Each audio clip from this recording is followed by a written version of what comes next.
السلام عليكم، معكم مصطفى كشاء يحييكم بتحية الإسلام من بنزرت.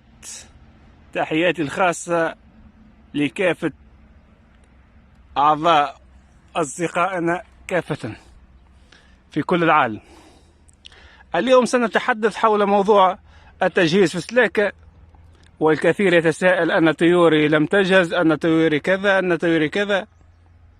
هو أمر بسيط. في هذا الوقت بالذات نتحدث يوم 20 فيفري 2023 إن شاء الله. موضوع حول السلاكة. كل الطيور الآن تجدها نسبة 80% جهوزية، ويوجد من 100% جهوزية. أتحدث عن المبتدئين، لا أتحدث عن الناس التي تدعي العلم والأمر سهل، ليس كما يصعبون فيه الكثير. أراهم لا تنتج أول عام، أو لا تنتج كذا ولا تنتج كذا، كله تغليط للناس وتصعيب ليبقوا هم الفاتقون الناتقون. إخوتي في الله، الطيور الآن في السلاكة تجدها معظمها تتشاجر بين بعض، الإناث والذكور كلها تبحث على أماكن آمنة للتعشيش. فنرجو منكم إكثار أغصان السرو أو الصنوبر لمن ليس له أشجار في السلاك. في كل الزوايا ضع أغصان. الحسون يريد أماكن مغطاة بالأوراق ومخبأة ليضع فيها أعشاشه. يجب علينا، لمن له طيور ناقصة، نقول 80% جهوزية، يعطي فيتامين أو يعطي مكسرات أو مواد طبيعية، تفاف، شوك، جرجير، أي نوع المفيد لتقوية المناعة، خاصة للإناث. أتحدث وأعيد، الإناث يجب تقويتها، لأنها أول من تموت هي الإناث، وهي سهلة في المرض، خاصة في هذا الوقت وهي على بياض. يجب تقوية مناعة الأنثى في الجهاز الهضمي خاصة والمبيض. يقول آخر: بماذا سنقوي هذه؟ السؤال يطرح نفسه.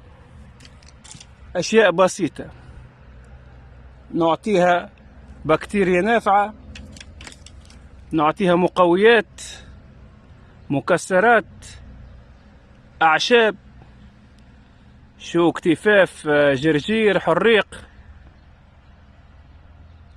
مواد بسيطة. بيض، يوجد من لا يملك بيض يعطيها باتي فلاي مثلا، ليس بشرطه ونعطوا فيتامينات قوية وكذا وكذا، واحد يصرف مصروف أكثر من اللازم. مواد بسيطة، مكسرات، بيض، تفاف، حريق، مغلي الزعتر، مغلي الإكليل، الزنجبيل، اللبان الذكر.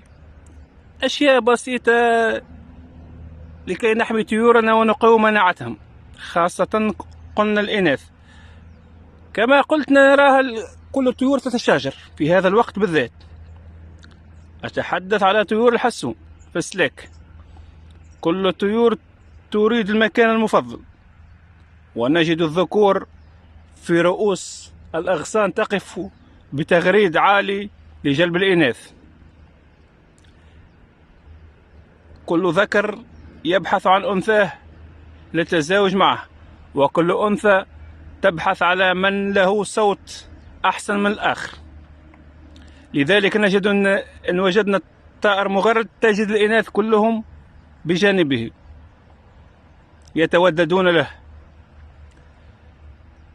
كما أوصيت نضع كذلك الأعشاش على الأقل بين العش والآخر 50-60 سنتيمتر لتجنب الشجار.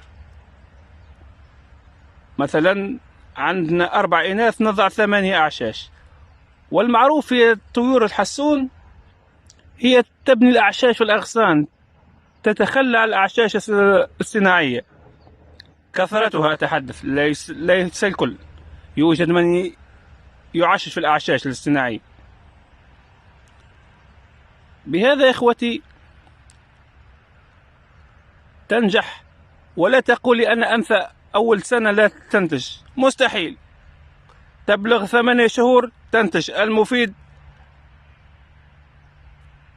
التغذية الكاملة موسم كامل. إن كنت تجهز بالطبيعي يجب السنة كاملة تقدم برنامج صحي، ليس وقت تجهيز تريدها كن فيكون، هذا غلط. سنة كاملة بالبرنامج. يوم كذا أعطي، يوم اثنين مثلا أعطي كذا، أعطي مغلي زعتر، أعطي كذا، أعطي كذا. هذا إن شاء الله نكون قد بسطت لكم أبجديات إنتاج الحسون في سلاك. دمتم في رعاية الله، وإلى اللقاء. فيديو آخر إن شاء الله.